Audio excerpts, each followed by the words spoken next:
Hello and welcome to this features video on the JVC ProHD Studio 4000S. I'm Chris Lang, Product Specialist with JVC. In this video today, we will discuss streaming and recording options and how to use those features in the ProHD Studio. Here we are on our main user interface. And in order to look at your recording and streaming options, those are in the buttons located on the lower right-hand side of the corner. Let's first look at our streaming options by clicking the streaming button. If you have existing streaming destinations programmed in, you will see them here underneath the Streaming Destinations tab. This other is actually a straight RTMP push, and I'll show you what that means here in just a moment. Here you have the URL that you're going to, the stream name, and the ability to start, rename the stream, or delete the stream.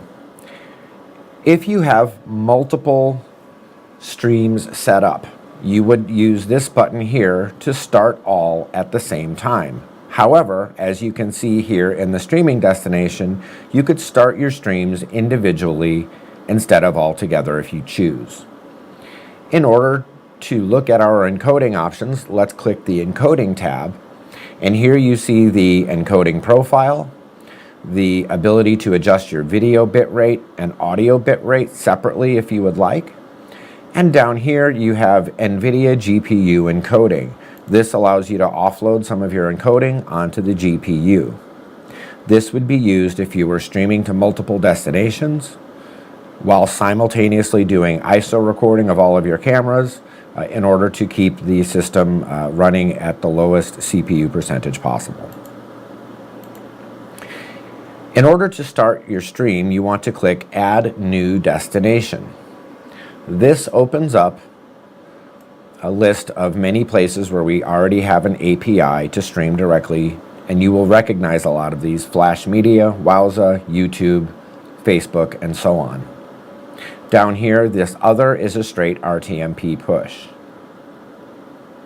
Please note that you can stream to 5 destinations simultaneously, provided you have enough bandwidth upload to do so. When it comes to recording, we're going to go down here in the corner and press the recording button. This will tell us what our recording settings are. Please note that your recording settings are also your output settings. Currently, we offer 480, 720, and 1080p, with 1080i coming shortly. This record file size drop-down button will give you the ability to record specific file sizes.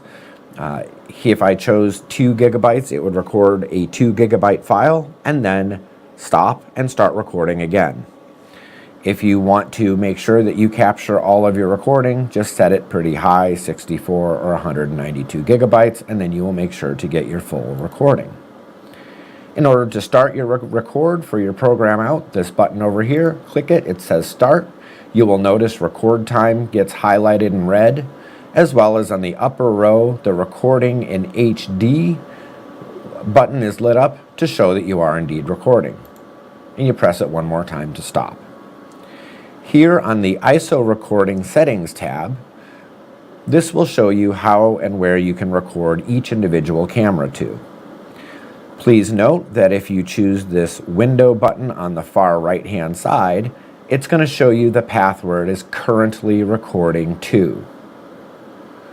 If you want to choose that path, choose the File button, and now you could go down and tell it exactly where you want those recordings to go. Also note over here, it tells you that you have 466 gigabytes capacity and 464 gigabytes available, so you always have a quick view of how much space you've got to record what you need. Thank you for watching this features video on recording and streaming options in the JVC ProHD Studio 4000S. Once again, I'm Chris Lang, and thanks for watching.